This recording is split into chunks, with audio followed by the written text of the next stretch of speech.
পৃথিবী থেকে স্থায়ী হবে না, হোক না সে ফেরাউন কিবা হাসিনা, কেউ ভবে চিরকাল রবে না, কেউ ভবে চিরদিন থাকে না। চলে যায় সব ছেড়ে যেতে হয়, মৃত্যু মানে না কোনো পরিচয়। সব রাজা মহারাজা আর মহাবীর কাউকে অবকাশ দেবে না। পৃথিবী থেকে স্থায়ী হবে না, হোক না সে ফেরাউন কিবা হাসিনা, কেউ ভবে চিরকাল রয় না, কেউ ভবে চিরকাল রয় না। যেরকম আল্লাহু আকবার। মহান আল্লাহর শুকরিয়া জ্ঞাপন করতে যাচ্ছি যে মহান আল্লাহ তাআলা হাসিনার মতো একটা জালেম থেকে আমাদেরকে বাঁচাইছে। আপনারা কি বলেন? সে কেমন ছিল? একটা জালেম ছিল, অত্যাচারিত একজন শাসক ছিল, যে মানুষের উপরে জুলুম করে তারই জালেম বলা হয়। কথা বলতে হবে, ঠিক কিনা? তো এরকম একটা জালেম থেকে যে মহান আল্লাহ আমাদেরকে বাঁচালেন, সে আল্লাহর শুকরগুজার হওয়া তো দরকার, অর্থাৎ প্রশংসা স্বীকার করা দরকার। এটা কিন্তু বাংলাদেশের শেষ সীমানা, তাই তো? দেখেন আবার টুস করে ঢুকে পড়বে। তো যাই হোক, মহান আল্লাহ শুকরিয়া জ্ঞাপন করি, সবাই মিলে বলছি আলহামদুলিল্লাহ। আমি এসেই শুনলাম যে বিগত 2-3 বছর আগে যে মানুষগুলোর দাপটে এলাকায় আসা যাইতো না, তাদের মধ্যে অন্যতম একটা বেয়াদব লোক ছিল আব্দুল গনি। কথা বলে না কেন? এর মতো বেয়াদব আর সাতক্ষীরায় মনে হয় দ্বিতীয়টা নাই। চরম বেয়াদব, এত বেশি কোরআনের মাহফিলে বাধা, এখানে সেখানে অত্যাচার অবস্থা। এ জালেম মনে হয় বর্তমান শ্বশুর বাড়ি, তাই তো? আল্লাহ তাআলা সব জালেম থেকে আমাদেরকে নিরাপত্তা দান করছেন। জোরে কন্ত আমিন। সম্মানিত বন্ধুগণ, আমরা একটু আগে কোরআনুল কারীম থেকে একটি আয়াতে কারিমা তেলাওয়াত করেছি। সেখান থেকে আমরা ব্যাখ্যামূলক আলোচনা এবং প্রেক্ষাপটের উপরে কিছু কথা বলার চেষ্টা করব ইনশাআল্লাহ। বলেন ইনশাআল্লাহ। তবে আলোচনা কিন্তু আজকে 2 দিনের আলোচনা হতে হবে। এই মাহফিলের জন্য আরো একদিন আমি আসছিলাম এই সাতক্ষীরায়, এসে আবার আপনার বাকাল ব্রিজ অর্থাৎ মেডিকেলের সামন থেকে আমি এসে ব্যাক হয়ে গেছি। আমাকে এখানে আসতে দেয়নি, এই ছেলেটা আমার সাথে দেখা করেছে এবং কথা বলেছে। সম্মানিত ভাইয়েরা, সেদিন যারা আমাদেরকে ব্যথা দিয়েছে, আজ তারা শ্বশুর বাড়িতে কিন্তু পাও জগায় বিড়ি খাইতেছে। কথা বলেন, কথা ঠিক কিনা? আল্লাহ পাকের খেলা দেখেন, আল্লাহর বিচার অন্যরকম বিচার। সম্মানিত সাতক্ষীরাবাসী, মহান আল্লাহ পাক বলেন, ইয়াউমা নাদউ কুল্লা উনাসিম বিইমামিহিম ফামান উতিয়া কিতাবাহু বিয়ামিনি। বক্সগুলো বন্ধ করে দেন, সমস্যা। ফাউলাইকা ইয়াকরাউনা কিতাবাহুম ওয়ালা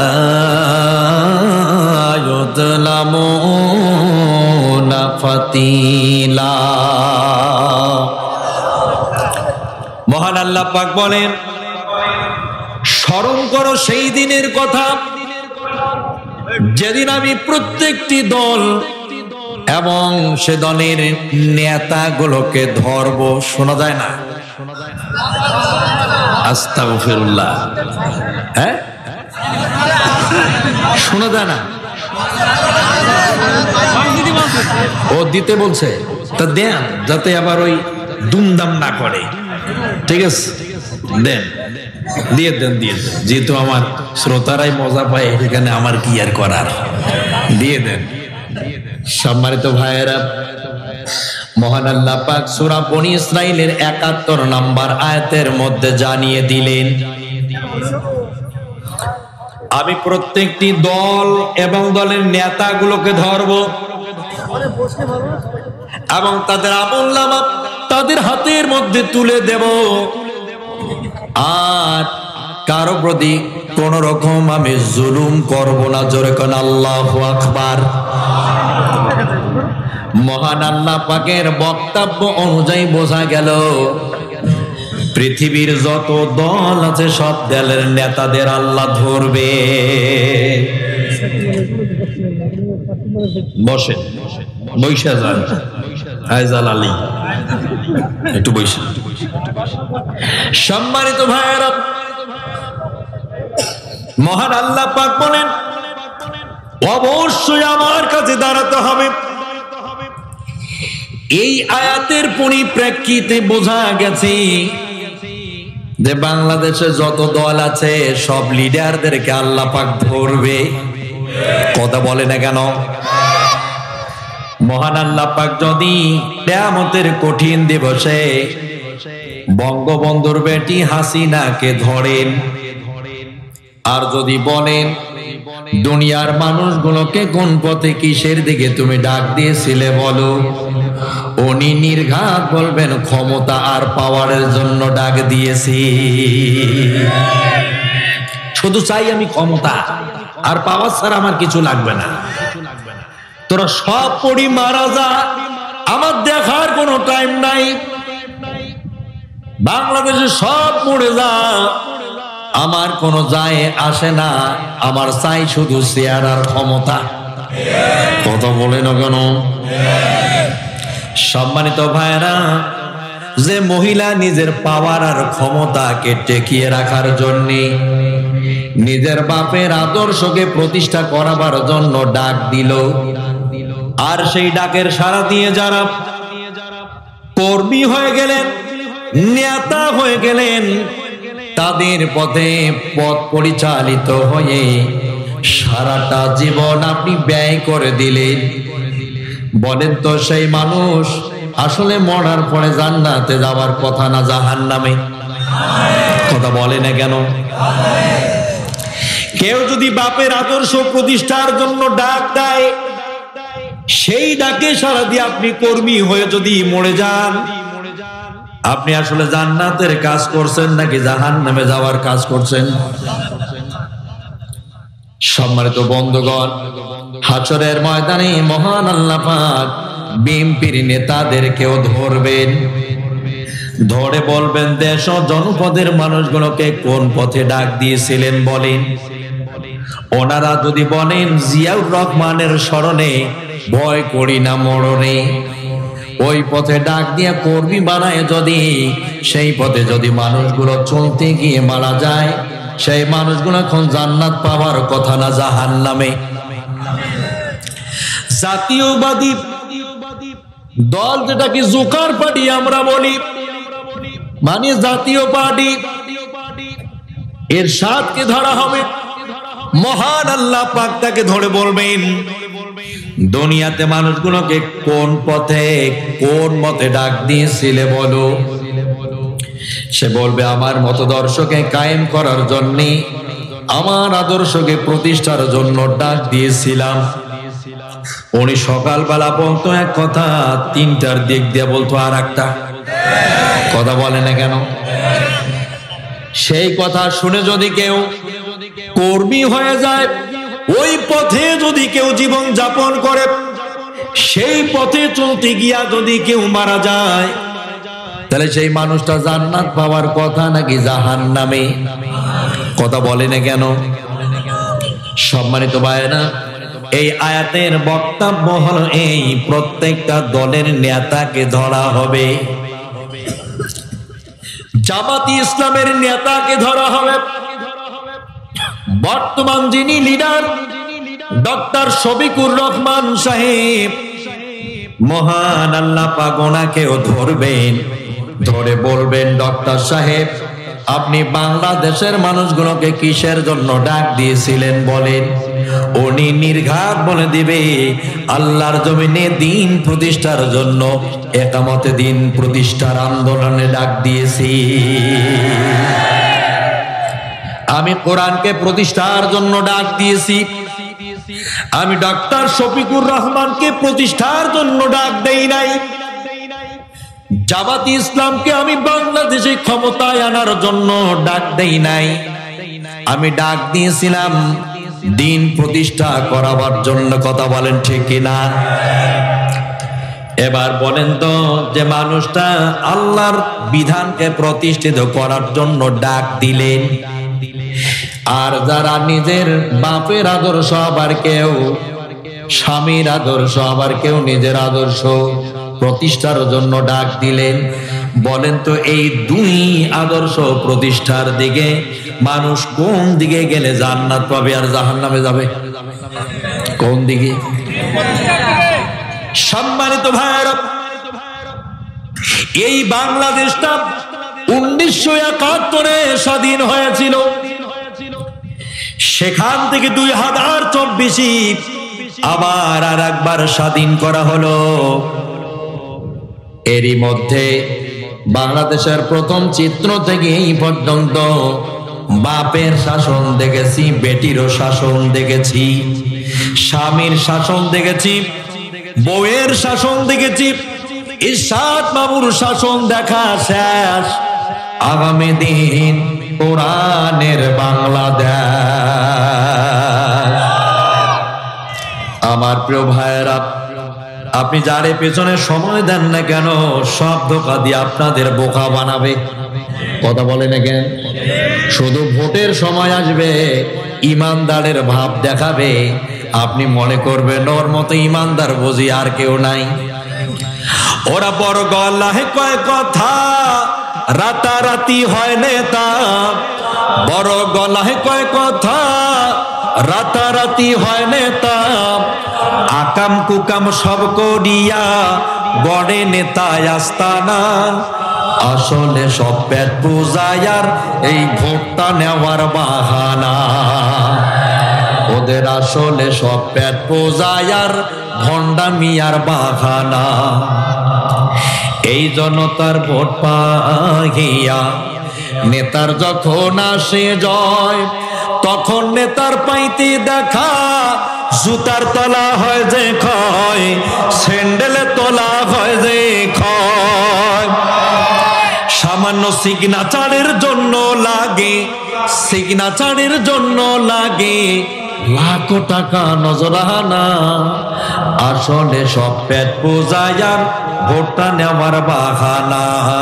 ওদের আসলে সব পেট পূজায়ার ভণ্ডামিয়ার বাহানা। ওরা মিষ্টি মিষ্টি কথা কইয়া সাজে ইসলামের সেবক, আবার ওই দাবিতে নামলে মিছিল লাঠি চালায় বেধড়ক, লাঠি চালায় বেধড়ক। আলেম ভাইদের দেখলে ওদের, আলেম ওলামা দেখলে ওদের মাথায় ওঠে যন্ত্রণা। আসলে সব পেট পূজায়ার ভোটটা নেওয়ার বাহানা। ওদের আসলে সব পেট পূজায়ার ভণ্ডামিয়ার বাহানা। ওরা শুধু বাহানা করে ভোট দিবে, ভোট নেওয়ার পরে মাটি সালা দিয়ে ওদের খুঁজে পাওয়া যাবে না। কথা হয় না কেন? ঠিক না বেঠিক? এই হলো নেতা। বারবার বাংলাদেশে আমাদেরকে ধোঁকা দিয়ে এরা বোকা বানিয়ে চলেছে। ভোটের আগে আগে এরা ইমানদার সাথী, টুপি লাগায়, পাঞ্জাবি পরে, আরো কত কি। 5 ওয়াক্ত নামাজের বেলা দেখা যায় 10 ওয়াক্ত এরা পড়ে নেয়, যাতে মানুষ ভোট দেয়, ইমানদারের ভাবটা প্রকাশ পায়, মানুষ যাতে বুঝতে পারে যে এটা ইমানদার। অথচ যখন আপনার ভোট পেরিয়ে যায়, ক্ষমতার চেয়ারটা যখন তার দখল হয়ে যায়, তখন সে ইসলামের কাপন পড়াইয়া দাপন করে দেয়। এরাই তো 16-17 বছর চালাইলো। কেন কোরআনের মাহফিল গুলোতে 141? কেন জলঢাকা থেকে এসে বাকাল ব্রিজ থেকে আমাকে ব্যাক করে যেতে হয়? কারণ শুধু একটা, আপনারা ভোট দেওয়ার সময় দাঁড়ে দাঁড়ে ভোট দেন, কথা বলে না কেন? দেখে শুনে ভোট দিতে হবে। পরিষ্কার কথা হলো, বুঝে শুনে সমর্থন করা লাগবে। যদি ইমানদার থাকে কেউ, তাকেই সমর্থন দিতে হবে। যদি আপনি ইমানদারকে সমর্থন না করেন, প্রতিষ্ঠা করতে না পারেন, বেঈমানদাররা চারে বসে দেওয়ার পর আপনার ইসলামের বিভিন্ন খাতে সে বাধা দিবে, ঠিক না? সম্মানিত ভাইরা, মহান আল্লাহ পাক বলেন, এজন্য আমি নেতাদেরকে ধর্ম হাসরের ময়দানে। কোন নেতা বাঁচতে পারবে না। আমার প্রিয় ভাইরা, এই নেতাদের জীবনেও আমি দেখলাম না যে কোন মঞ্চে উঠে বললো, বাবারা তোমরা ঠিক মতো নামাজ আদায় করবা, বলছে নাকি? কথা বলে না কেন? বলছে। 16-17 বছর এই যে 100 গিয়ারে গাড়ি চালাইলো হাসিনা মাই, ও জীবনে কোনোদিনও বললো না ছেলেরা তোমাদের চরিত্র গঠন করো, বাবা মার খেদমত করো, নামাজ 5 ওয়াক্ত পড়তে হবে, শিক্ষকদের সঙ্গে ভালো আচার ব্যবহার প্রদর্শন করতে হবে। এটা কখনো বলে নাই, বরং সে বারবার বলেছে যারা নামাজ পড়বে এরা জামাত শিবির, ঠিক না বেঠি? নামাজ পড়লে নাকি জামাত শিবির হয়ে যায়? নামাজ পড়লে যদি জামাত শিবির হয়, যতদিন দুনিয়ায় বেঁচে থাকবো ততদিন নামাজ পড়বো, কার বুক ফাইটা যায় আমাদের দেখার টাইম নেই, কথা বলেন ঠিক কিনা? সম্মানিত ভাইরা, লক্ষ্য করেন, আওয়ামী লীগের লোক যদি মারা যায়, সকালবেলা জানাজার কাতারে আওয়ামী লীগের লিডার পার্সনরা দাঁড়িয়ে যায়। বড় বড় মাথা মোটা নেতারা বলে, এ আমাদের কর্মী ছিল, সবচেয়ে আমাদের বেশি কাজ করেছে, দলের জন্য জান দিত, প্রাণ কোরবান করে দিত, সেই মানুষ আজ মারা গেছে। তার মানে এখান থেকে প্রমাণিত এই লাশটা হচ্ছে আওয়ামী লীগের লাশ, কথা বলেন কেন? বিএনপির লোক যদি মারা যায়, নেতারা বলে দেয় এই লোকটা আমাদের কর্মী, ও আমাদের দলের জন্য যা চাইতো তাই করত। তার মানে এখান থেকে প্রমাণিত এই লাশটা হলো বিএনপির। জাতীয় পার্টির কেউ মারা গেলে সে বলে দেয় এই লোকটা আমাদের দলের জন্য জান প্রাণ ছেড়ে দিয়ে কাজ করেছে। এখান থেকে প্রমাণিত এই লাশটা হলো জাতীয় পার্টির। জামাতি ইসলামের কোন কর্মী যখন মারা যায়, নেতারা আমিররা বা রোকনরা দায়িত্বশীলেরা সামনের কাতারে দাঁড়িয়ে যায়, দাঁড়িয়ে বলেন প্রিয় ভাইয়েরা, এই লোকটা ইসলামী আন্দোলন করেছে, আল্লাহর জমিনে আল্লাহর দ্বীন প্রতিষ্ঠার জন্য সর্বোচ্চ কাজ করে দিয়েছে। 16-17টা মামলা খেয়েছে, পুলিশ তার থানায় নিয়ে গিয়ে বিধরক পিটন পিটাইছে, ঘর বাড়িতে থাকতে পারে নাই, স্ত্রী পুত্র সন্তানাদিদের সঙ্গে সময় কাটাতে পারে নাই, বাইরে তাকে সময় দিতে হয়েছে। সেই লোক আজ মরে গেছে। এই লোক আল্লাহর দ্বীন প্রতিষ্ঠার জন্য ওই আন্দোলনের কাতারে থেকে মরে গেল। মহান রব্বুল আলামিন তারে যেন ক্ষমা করে দেয়। যেই লোক আল্লাহর দ্বীন প্রতিষ্ঠা করতে গিয়ে সর্বোচ্চ সময় ব্যয় করে কবরে চলে গেল, যেই লোকের সর্বশেষ টাইমগুলো ইসলামের জন্য ব্যয় করে চলে গেল, বলেন তো সেই লোক কি আর জাহান্নামে যেতে পারে? আমার প্রিয় ভাইয়েরা, আজকের মতো বাংলা ওয়াজ আর কোথাও আমি করি নাই যেটা আজকে দেব। মহান আল্লাহ পাক বক্তা শ্রোতা উভয়কে বোঝার তৌফিক দান করুক, জোরে কোন আমিন। আমার প্রিয় ভাইয়ের, এই নেতারা, এদেরকে অবশ্যই চিহ্নিত করতে হবে। যদি আপনি না করেন, আগামী দিনগুলো যেভাবে 16-17টা বছর আপনি মায়ের খাইলেন, নির্যাতিত নিপীড়িত হলেন, ঠিক ওই রকম জীবনধারা আপনার জন্য অপেক্ষা করবে। ঠিক না বে ঠিক? মানে যেই লাউ সেই কদু যদি আবার হয়, মায়ের কিন্তু কপালে আবার আছে। কি আছে? মায়ের আছে আমার কপালে। সম্মানিত ভাইয়েরা, একবার মুসা আলাইহিস সালাম আল্লাহ তাআলাকে বলেছিল, আল্লাহ, এই দুনিয়ায় 2-4টা বানর বান্দ্রামি করার কারণে আপনি পুরা মানব জাতির উপরে গজব দেন কেন? মহান আল্লাহ পাক বলেছেন, মুসা রে, এই প্রশ্নের জবাব আমি তোমাকে ভিন্ন সময় দেব। তো প্রতিমধ্যে মুসা আলাইহিস সালাম হাঁটছেন, ঠিক ওই অবস্থায় একটা পিঁপড়া তার দুর্বল জায়গায় কামড় দিয়েছে। এই পিঁপড়া তাকে কামড় দেওয়ার কারণে মুসা আলাইহিস সালাম পিছনের দিকে ব্যাক করলেন। ব্যাক করে দেখলেন অনেক পিঁপড়া। তো আগুন লাগাইয়া দিয়ে সব পিঁপড়া গুলোকে পুড়ে ছারখার করে দিল। মহান আল্লাহ পাক বলেন, মুসা রে, তুমি সব পিঁপড়া গুলোকে কেন পুড়ে শেষ করে দিলে? সব পিঁপড়া কি তোমার কামড় দিয়েছে নাকি? মুসা আলাইহিস সালাম বলে দিলেন, আল্লাহ, এই পিঁপড়াদের জন্মগত অভ্যাস আছে কামড় দেওয়া। আল্লাহ বলেন, সবগুলো কি তোমার কামড় দিয়েছে নাকি? মুসা বললেন, না, একটা কামড় দিয়েছে। আল্লাহ বলেন, সবগুলোকে পুড়ে দিলে কেন? মহান আল্লাহ পাক বলেন, ওর জাতি গোষ্ঠী সব শেষ করে দেব।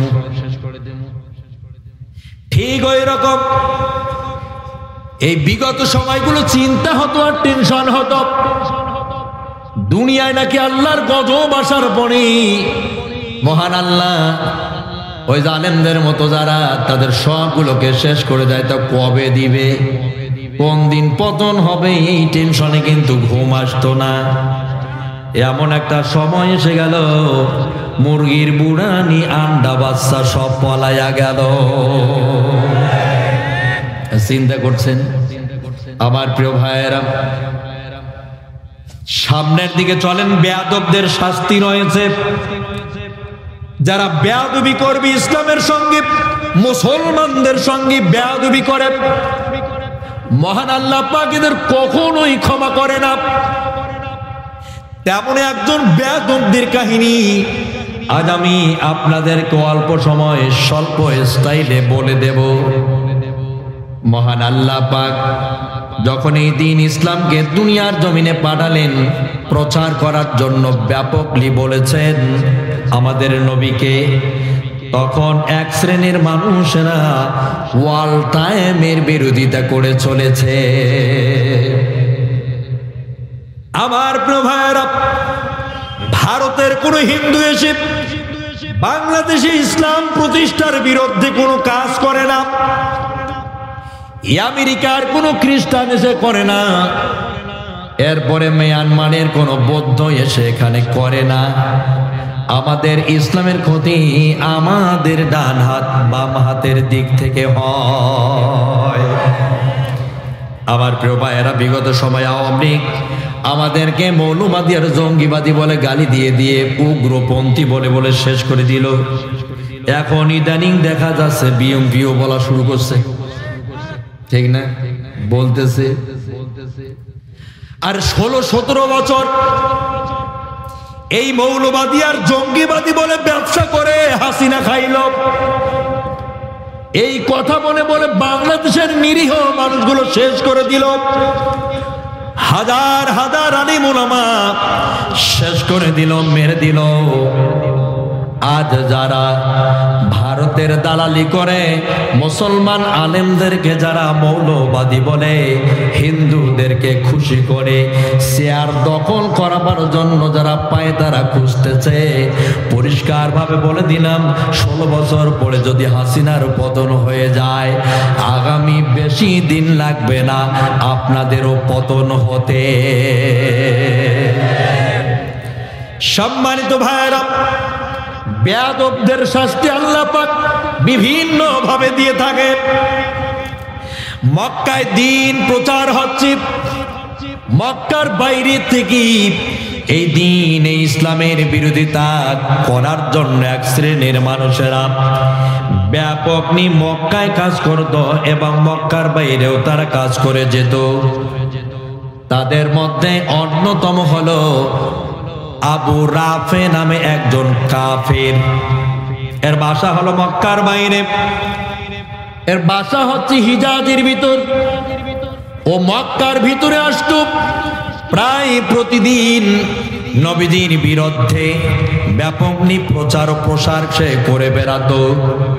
কাটে বাকলে চামড়ায় দেয়ালে বিভিন্ন জায়গায় আমার নবীজির বিরুদ্ধে লেখা হতো।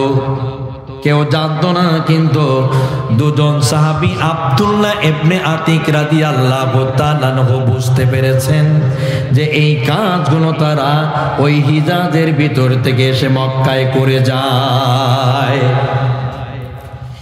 এজন্য আতিক রাদিয়াল্লাহু তাআলা আনহু বেয়াদবের শাস্তি দেওয়ার জন্য রাসূলুল্লাহর সামনে চলে গেলেন, গিয়ে উপস্থাপন করলেন, ইয়া রাসূলুল্লাহ সাল্লাল্লাহু আলাইহি ওয়াসাল্লাম, আপনার ইসলামের বিরুদ্ধে দিন যাতে প্রতিষ্ঠা হতে না পারে সেই জন্যে মক্কার বাড়িতে হিজাজ থেকে এসে বিরোধিতা করে যায়। আপনি টের পাচ্ছেন না, তবে আমি বুঝতে পেরেছি অনুমতি যদি আপনি দেন তাহলে অনুমতি হলেই আমি তার গর্দান থেকে মাথাটা আলাদা করে দেব। ইয়া রাসূলুল্লাহ, আমাকে পারমিশনটা শুধু দেন। আল্লাহর হাবিব জনাবে মুহাম্মদুর রাসূলুল্লাহ সাল্লাল্লাহু আলাইহি ওয়াসাল্লাম ঘোষণা করে দিলেন, সাহাবী আতিকরে, এখনো সে সবাই আসেনি, মাত্র 40-এর বেশি তোমাদের সাহাবীদের সংখ্যা হয়নি। এই 40 জন সাহাবী দিয়ে তোমরা কখনো ইসলামের বিপক্ষে যারা কথা বলে বা কাজ করে এদের তোমরা কখনো থামায় দিতে পারবা না। যদি এই আগুন মক্কা আর মদিনার চতুর্দিকে মুশরিক আর কাফের বেঈমানগুলো শুরু করে দেয়, তাহলে মক্কার কঠিন এক দুর্বার আন্দোলন শুরু হয়ে যাবে, থামা যাবে না। একই প্রশ্ন প্রায়, ইয়া রাসূলুল্লাহ, শুধু পারমিশনটা দেন। পারমিশন দিলে এই বেয়াদবের কিভাবে শাস্তি দেওয়া যায় সে ব্যবস্থা নেওয়া হবে। রাসূলুল্লাহ দ্বিতীয় এবং তৃতীয়বার স্পষ্টভাবে জানিয়ে দিলেন, ঠিক আছে, পারমিশন দিলাম। যারা দিন প্রতিষ্ঠার প্রকাশ্য দিবালোকে বিরোধিতা করে, ইসলামের বিরুদ্ধাচরণ যারা করে, অবশ্যই তোমরা তাদেরকে পাকড়াও করো। জোরকান মারহাবা। পাকড়াও করার নির্দেশ দেওয়া হয়েছে।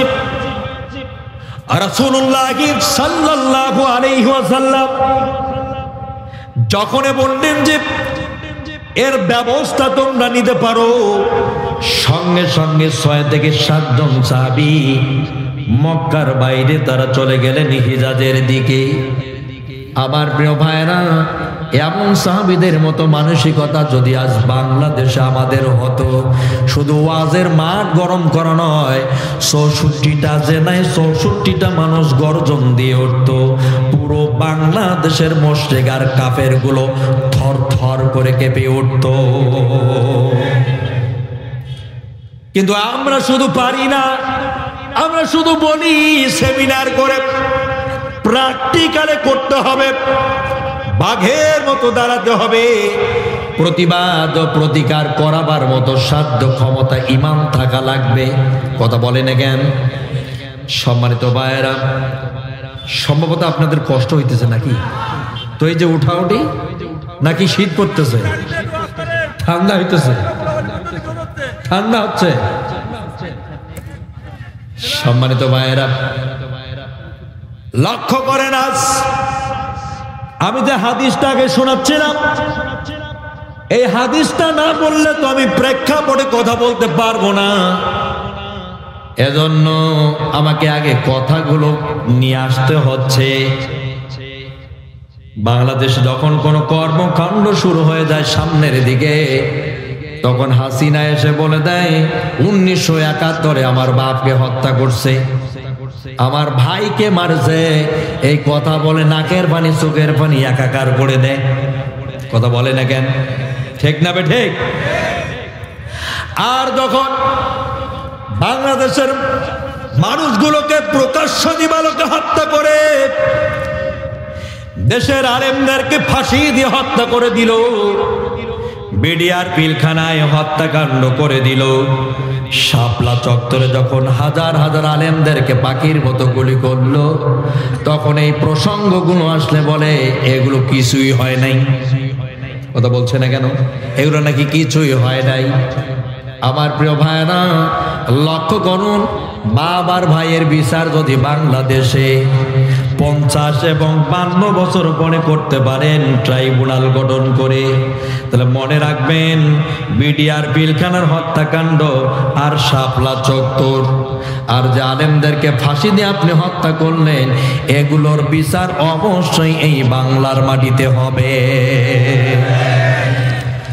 বর্তমান যারা বাংলাদেশে ক্ষমতা চালাচ্ছে, যারা বর্তমান রানিং রয়েছেন, তাদের কাছে আমাদের সাক্ষীরা থেকে আবেদন, এই মেয়ে যেখানেই যাক না কেন, ভারত অথবা ইউরোপ আমেরিকা যেথায় থাক না কেন, তাকে ইন্টারপোলের মাধ্যমে বাংলাদেশে নিয়ে আসা হোক। 18 কোটি মানুষ চোখ দিয়ে দেখতে চায় তার ফাঁসি হয়েছে। এইটা মানুষ দেখলে পরে কলিজা ঠান্ডা হয়ে যাবে। সম্মানিত ভাইয়েরা, হাজার হাজার লক্ষ লক্ষ মানুষকে এই 16-17টা বছর শেষ করে দিল। আমি সেই বেয়াদবদের ইতিহাস এবং হাদিস বলার চেষ্টা করছিলাম, কিন্তু সাক্ষীরার মানুষ কোরআন হাদিস দেখতেছি, শুনতে চায় না। এরা শুধু যায় প্রেক্ষাপটের ওপরে। আপনার শুধুমাত্র জনসভা করে যান, ঠিক না?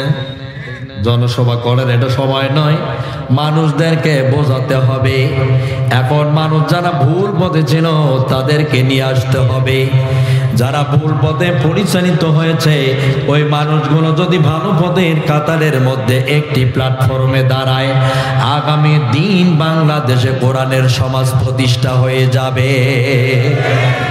আপনি সাধারণ মানুষদেরকে যদি বোঝাতে না পারেন, তারা যদি ওই জায়গায় এখনো থেকে যায়, আগামী দিনও যদি ওই জায়গায় রয়ে যায়, তাহলে দিন প্রতিষ্ঠা করা বাংলাদেশে সম্ভব না। এজন্য চাই কোরআন হাদিসের ব্যাপক চর্চা, ব্যাপক আহ্বান, আর মানুষের ভুল সিদ্ধান্তগুলোকে ভেঙে দেওয়া। কথা বলেন ঠিক কিনা? বেয়াদবদের শাস্তি আপনি কিভাবে দিবেন? এদের দৃষ্টান্তমূলক আচার ব্যবহার, সভ্যতা, তামাদ্দুন কিভাবে আপনি বুঝতে পারবেন? এই প্রসঙ্গগুলো আলোচনার প্রেক্ষিতে নিয়ে আসা দরকার।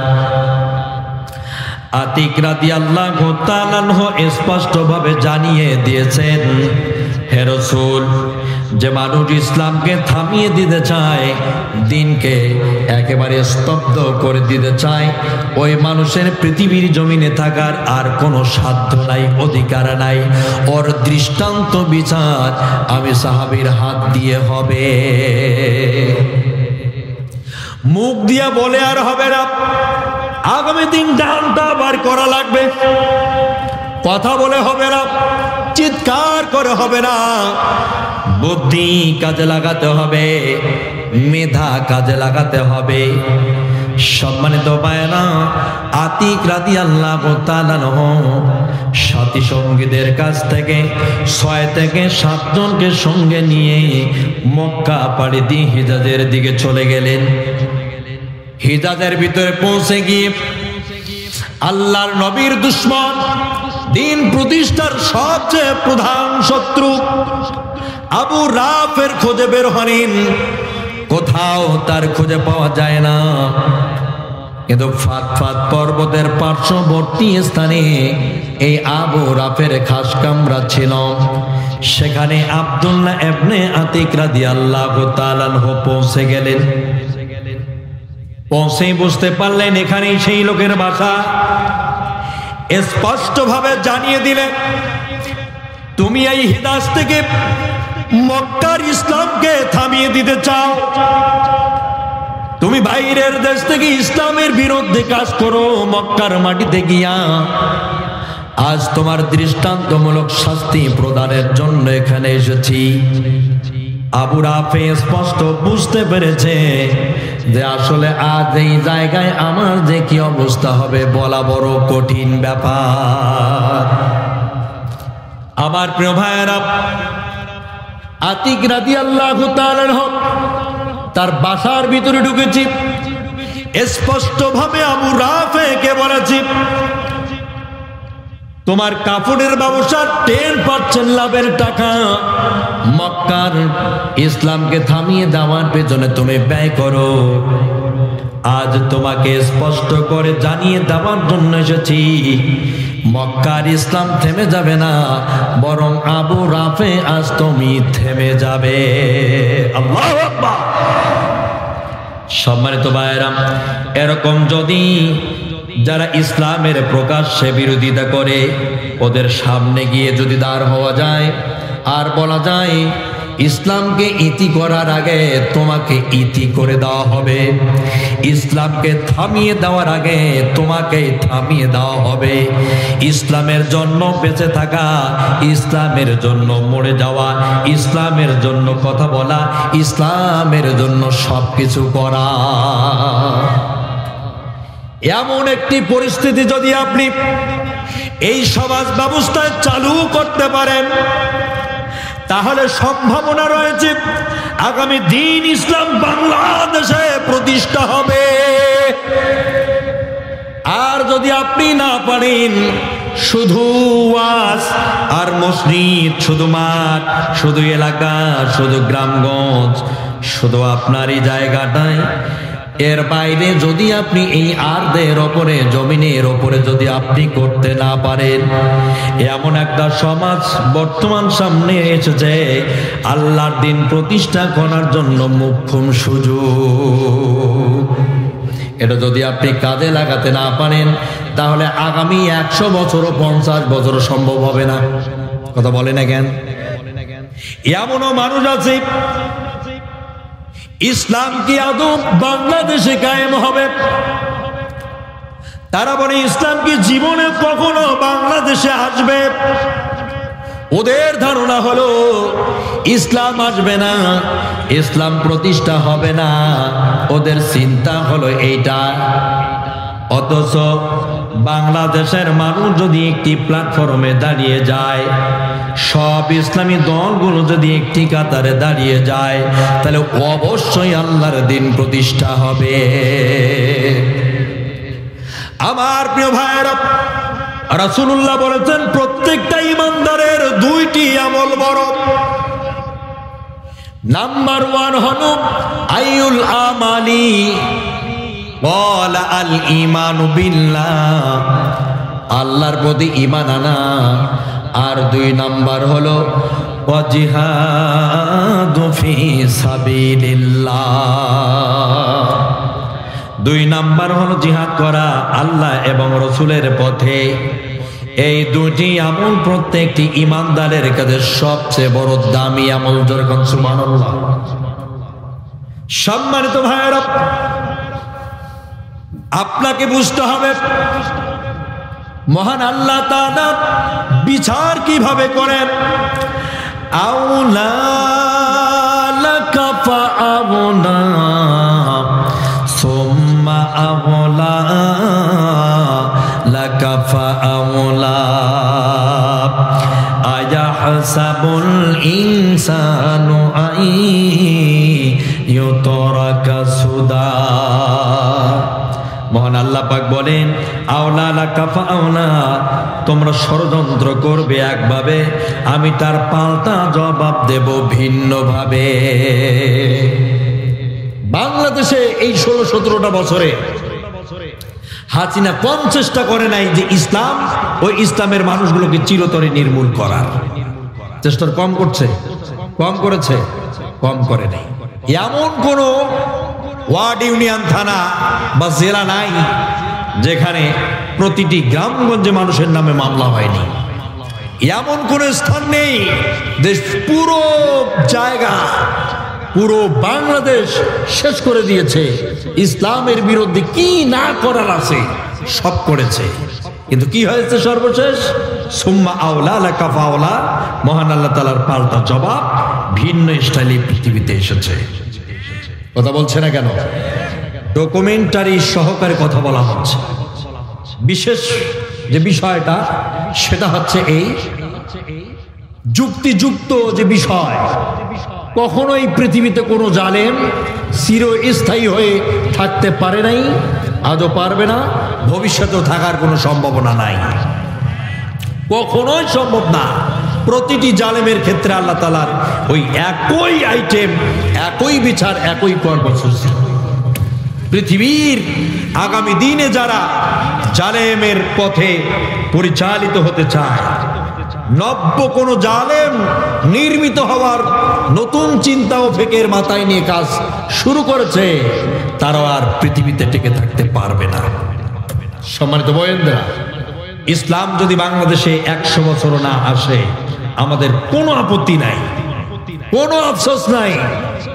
কিন্তু আফসোস এবং কষ্ট একটা জায়গায়, সেটা হচ্ছে আপনি যেন বলতে পারেন যে আমি মৃত্যু পর্যন্ত এই দিন প্রতিষ্ঠার জন্য আমি চেষ্টা করেছিলাম। কথা বলে না কেন? আল্লাহ আপনাকে পাঠিয়েছে, আপনি একটা পিটাইয়া পুটাইয়া প্রতিষ্ঠিত করবেন, আইন চালু করে ফেলাইবেন না। আল্লাহ বলেছেন তুমি চেষ্টা করো ও প্রচেষ্টা চালাও।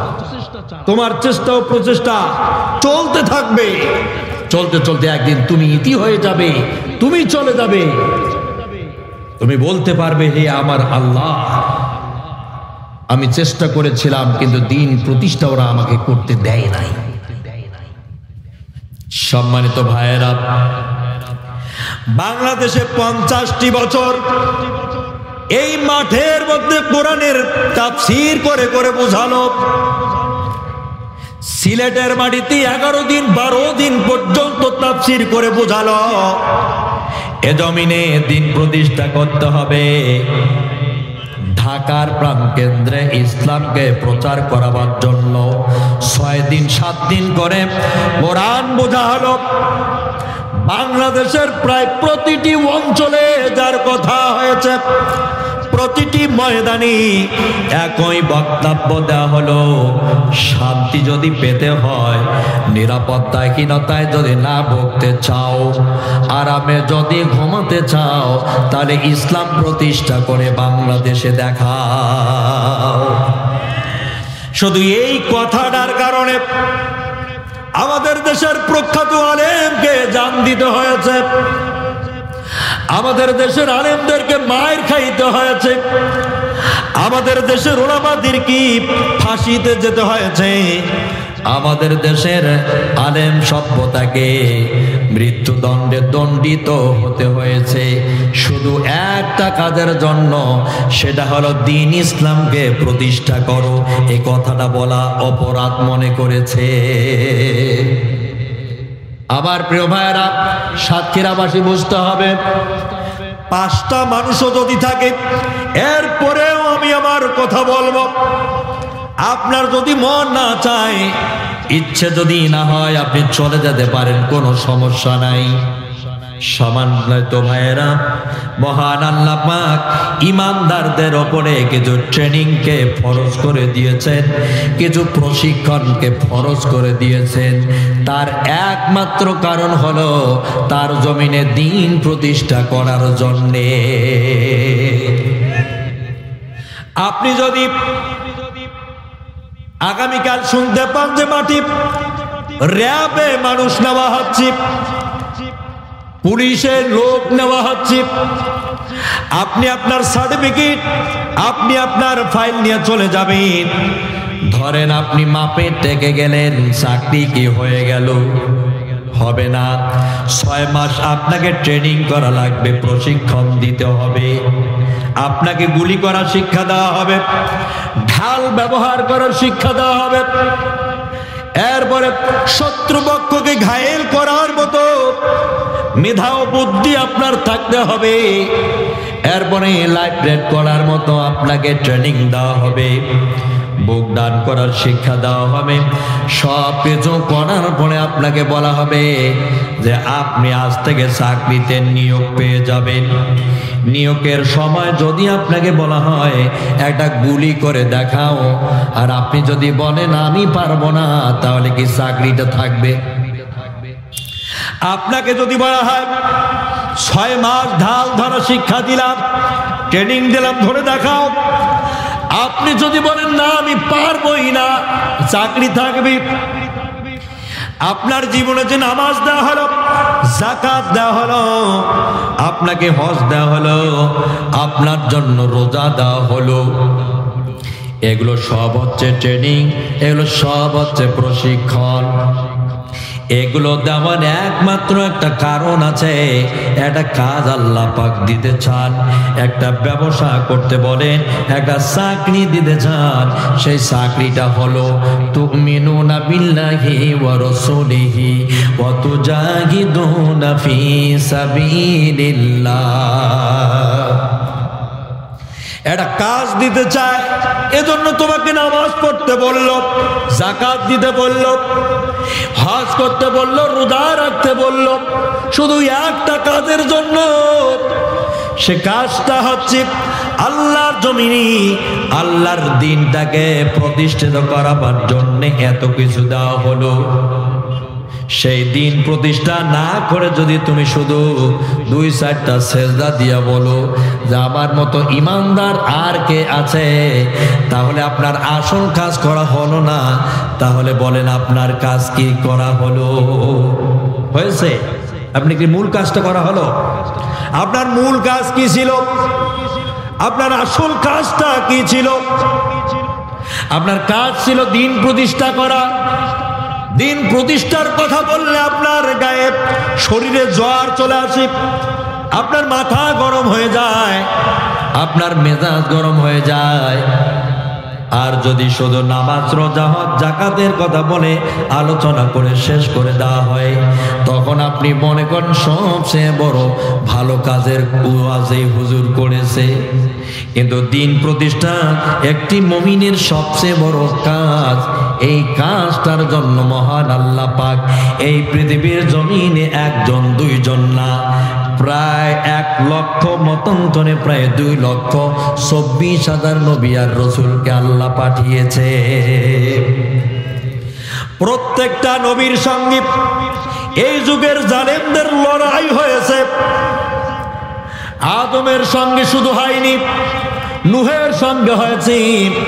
নূহ যখন এই সমাজ ব্যবস্থা কায়েম করার চেষ্টা করেছে, তার সময়ের জালেমরা নূহকে ধরেছে, পিটাইয়েছে, রক্তাক্ত করে দিয়েছে, রক্ত প্রবাহিত হয়েছে। কম্বল দিয়ে মুড়িয়ে পেঁচিয়ে তাকে পাহাড়ের পদদেশের ভিতরে ঢুকিয়ে দিয়েছিল। যারা এই যুগে আলেম ওলামাদেরকে দিন প্রতিষ্ঠার জন্য হত্যা করেছে, ঠিক তারা। ওই সময় মূসা হক প্রতিষ্ঠার জন্য চেষ্টা করেছিল, কিন্তু তার বাধা হয়ে দাঁড়িয়েছিল সমাজের জালেমরা।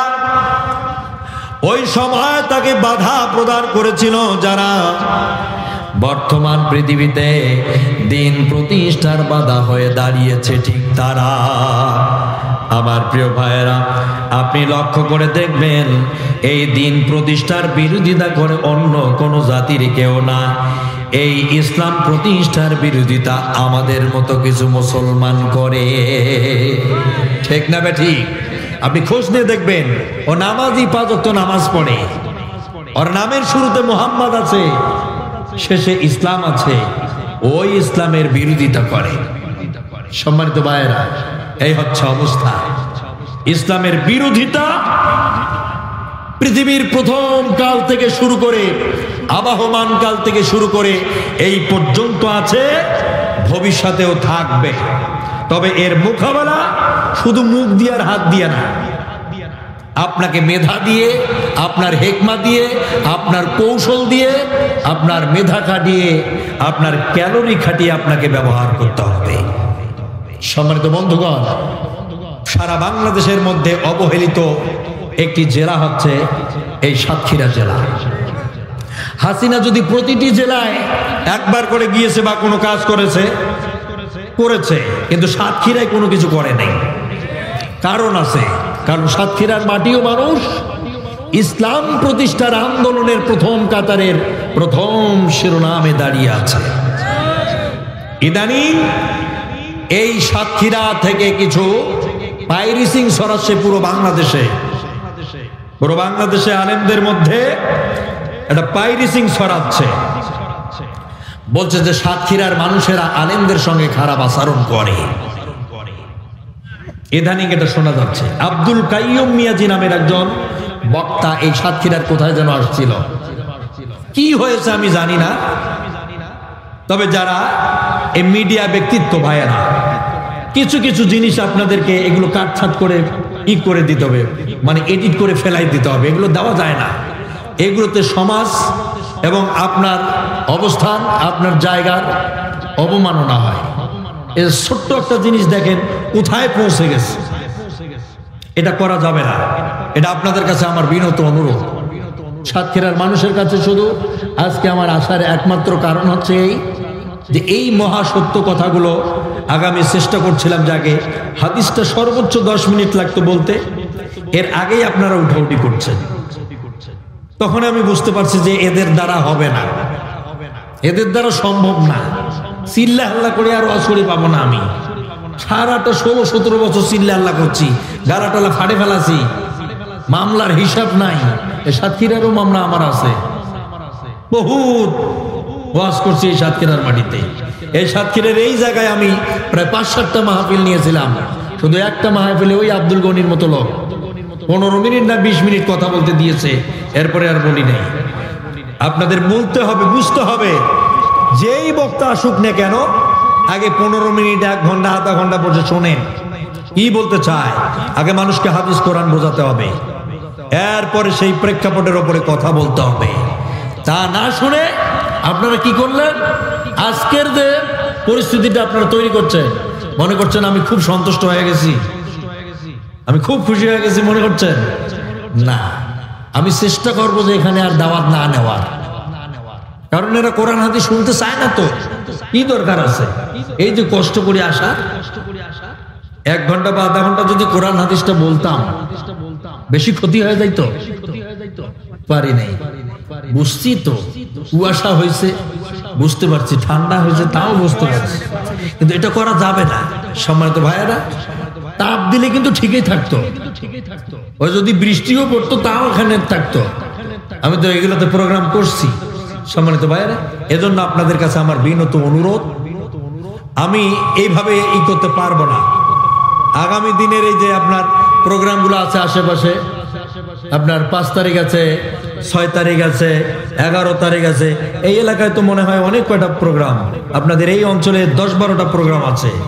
এই অবস্থা যদি আপনারা করেন তাহলে কিভাবে সম্ভব হবে? হ্যাঁ, আগামী দিনগুলোতে কিভাবে সম্ভব? হ্যাঁ, সম্মানিত ভাইয়ের, আপনাদের কাছে আমার বিনত অনুরোধ, আমি আশরাফুল শুধু না, অন্য যে কেউ আসুক না কেন, একটু সময় দিতে হবে, বক্তাদের দিতে হবে টাইম।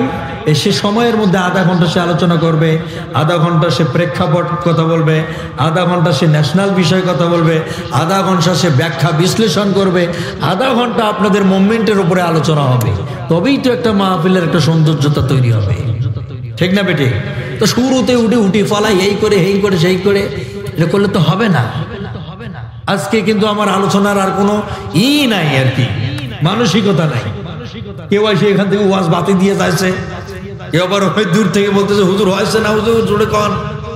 এই যে বিষয়গুলো, এগুলো কেন? আমরা পড়াশোনা করে বক্তা হয়েছি, আমাদের পড়াশোনা করে আসতে হয়েছে এ ময়দানে। সম্মানিত ভাইরা, প্রতিটি প্রেক্ষাপটে আমাদের কথা বলার মতো আল্লাহ তাআলা মাল দিয়ে দেয় ভিতরে। উপস্থাপন করার আগেই শ্রোতার মুভমেন্ট দেখলে আমরা বুঝতে পারি যে এখানে কি দেওয়া যায়, আমরা বুঝতে পারি। যদি তা আমরা দিতে না পারতাম, আল্লাহ তাআলা এখানে আমাদেরকে বসাতেন না। কথা বুঝতে পেরেছেন? বসাতেন না। এজন্য আপনাদেরকে আমি বলবো, আমি বুঝেছি আপনাদের ভালো লাগে নাই বা পছন্দ হচ্ছে না, মেজাজ গরম হইতেছে, ঠিক আছে, আপনাদের ভোমরায় আর আসতেছি না। আর যারা দাওয়াত দিয়েছেন সব এগুলো মাইনাস করে দিবেন, গতকালকে আগামীকালকে সব মাইনাস করে দিবেন, আর কোনো দাওয়াতে আসবো না। এমন পরিস্থিতি হলে তো আর ওয়াজ হবে না, কথাবার্তা হবে না, আলোচনা হবে না, আমারও ভালো লাগবে না। আমি আজকে মনে করছেন যে সারা রাত ঘুমাইতে পারবো? এই যে আমি জার্নি করে আসছি, আবার এই যে জার্নি করে যাব, এই শুধু আসছি উঠা উঠি করার জন্য? উঠে শুধু আমার এই চেহারাটা দেখার জন্য আসছি? না, আলোচনা করার জন্য আসছি। প্রসেসিং অনুযায়ী আলোচনা করতে হয়। সম্মানিত ভাইয়েরা, এজন্য আমি আর বাড়াচ্ছি না, আমার অসমাপ্ত কথাকে এখানেই সমাপ্তি করে দিচ্ছি। ওয়াখির দাওয়ানা আনিল হামদুলিল্লাহি রাব্বিল আলামিন। বাকি যে হাদিয়া আছে এটাও আমাকে আর দিতে হবে না, যেহেতু আমার সঙ্গে ভালো আচরণ তারা দেখাইতে পারে নাই। ঠিক আছে, নেব না। ওকে, ওয়াখির দাওয়ানা আনিল হামদুলিল্লাহি রাব্বিল আলামিন। আসসালামু আলাইকুম ওয়া রাহমাতুল্লাহ। জি, এক্ষুনি মুনাজাত। আল্লাহুম্মা আমিন। রব্বানা যালামনা আনফুসানা ওয়া ইন লাম তাগফির লানা ওয়া তারহামনা লানাকুনান্না মিনাল খাসিরিন। রব্বুল আলামিন, আল্লাহ তাআলা সাতক্ষীরার মধ্যে এসেছি। রব্বুল আলামিন কোরআনুল কারীমের মাত্র একটি আয়াতে কারিমা থেকে আলোচনা করার শুরুতেই রব্বুল আলামিন পরিস্থিতির অবনতি ঘটলেই পরে আল্লাহ তাআলা এই পর্যন্ত চলে এসেছি। যতটুকুন সন্তুষ্ট চিত্রে আপনি সওয়াব দান করবেন, সোনার মদিনা নবীজির রওজা মুবারকে পৌঁছিয়ে দাও। আল্লাহ তাআলা নবীজিকে কেন্দ্র করে তামাম পৃথিবীর কুল্লুল মুমিনিন মুমিনা, শহীদ সালেহীন, বুজুর্গানে দ্বীন, আইম্মায়ে মুস্তাহিদিন, খোলাফায়ে রাশেদিন, 1 লক্ষ মতান্তরে প্রায় 2,24,000 নবী রাসূল আর গাউস কুতুব ওলি আল্লাহ, পীর মাশায়েখ, বুজুর্গ, আলেম, ওলামা, মুসলমান নর নারীরা যারা দুনিয়া থেকে চিরবিদায় নিয়ে গহীন অন্ধকারে চলে গেছেন, ও আল্লাহ তাদের সকলের আনুয়া মুবারক আজকের সওয়াবগুলো পৌঁছিয়ে দাও।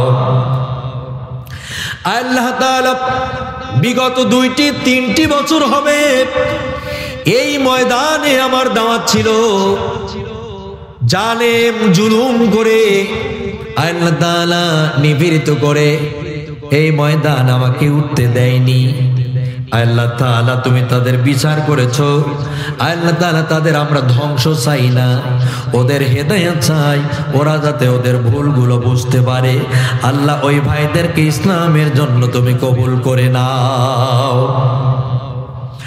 আল্লাহ তাআলা যে যুবকগুলো অজস্র কষ্ট করেছে, মাথার ঘাম পায়ে ফেলেছে, কিচ্ছু দিতে পারলাম না, পরিস্থিতির উপরে আলোচনা হয়।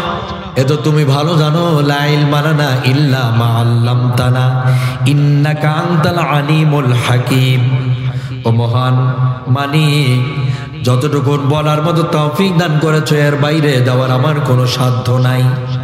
রব্বুল আলামিন দয়া করে আজকের এই সংক্ষিপ্ত আলোচনার বিবরণ বক্তা এবং শ্রোতা উভয়কে আমল করার তৌফিক দান করে দাও।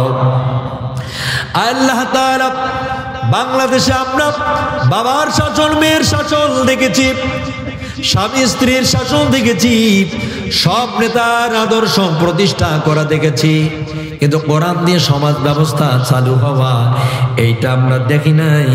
তোমার নবী বলেছেন কোরআন দিয়ে নাকি সমাজ পরিচালিত হলে দুর্নীতি থাকে না, অনাচার থাকে না, সেখানে জেনা, ব্যভিচার, ধর্ষণ এগুলো হয় না, মানুষ সুখে থাকে, আরামে ঘুমাতে পারে। এই সমাজ ব্যবস্থা দেখি নাই, ইহা দেখে মনার মতো তৌফিক দান করে দিও। আল্লাহ তাআলা বাংলাদেশে বিশেষ করে রব্বুল আলামিন কোরআনী সমাজ ব্যবস্থা দান করে দাও। এই বাংলাদেশে কোরআনী সমাজ ব্যবস্থার জন্য কত মানুষকে জান দিতে হয়েছে। তাদের মধ্যে অন্যতম শহীদ আল্লামা মরহুম দেলাওয়ার হোসাইন সাইদ রাহিমাহুল্লাহ। আল্লাহ তাআলা জালেম তাকে নির্যাতিত নিপীড়িত করে বিষ প্রয়োগ করে হত্যা করে দিয়েছে। আল্লাহ তাআলা বড় হুজুরকে আপনি সবচেয়ে বড় শহীদে তামান্না দান করে দাও। আল্লাহ তাআলা এই ভোমরায় একটি সিরিপ ইসলামের কাতারে দাঁড়িয়েছিল, জালেমরা গুলি করে শাহাদাতের মৃত্যু দিয়েছে। রব্বুল আলামিন এই সাতক্ষীরার মাটিতে আমি অনেকবার এসেছি। আল্লাহ তাআলা এই সাতক্ষীরায় কত মানুষ জান দিয়েছে, কত মানুষ গুম হয়েছে, কত মানুষ জীবন কোরবান দিয়েছে শুধু ইসলামের জন্য। আল্লাহ কিছু না বুঝলেও অন্তত এইটা বোঝার মতো তৌফিক দান করে দাও যে ইসলাম ছাড়া শান্তি আসবে না, ইসলাম ছাড়া নিরাপত্তা হবে না। এই ইসলাম প্রতিষ্ঠা করতে হবে, সেই মানসিকতা বাংলাদেশের মানুষকে দান করে দাও। আল্লাহ তাআলা মা বোনেরা এসেছেন, তাদের জন্য কিচ্ছু বলতে পারলাম না। রাব্বুল আলামিন দয়া করে তাদের উপরে মেহেরবানি করে আল্লাহ তাআলা তুমি তাদের উপরে রহমত দান করে দাও। আল্লাহ তাআলা আমাদের পিতামাতা যাদের মারা গেছে আল্লাহ তাআলা কবরগুলোকে রিয়াজুল জান্নাহ বানিয়ে দাও। রাব্বুল আলামিন যে যুবকগুলো 2 থেকে 3 বছর ধরে আমাকে নিয়ে আসার জন্য সর্বোচ্চ চেষ্টা করেছে, আল্লাহ তাআলা আজকে এসেছি। রাব্বুল আলামিন দয়া করে এই যুবকদের পিতা মাতার কপালগুলোকে ধন্য করে দাও। ইয়া শাহাদাত গাহে উলফত মে কদম রাখনা, लोग समझती हैं आसान है मुसलमान होना। যেদিন আমাদের নামের মৌদের আজরাল পাঠায় দিবা, অন্তরে দিও, নফসে দিও, দিলে দিও, আত্মায় দিও, জবানে দিও, টুটে দিও না ইলাহা ইল্লাল্লাহ মুহাম্মাদুর রাসূলুল্লাহ। আসসালামু আলাইকুম ওয়া রাহমাতুল্লাহ।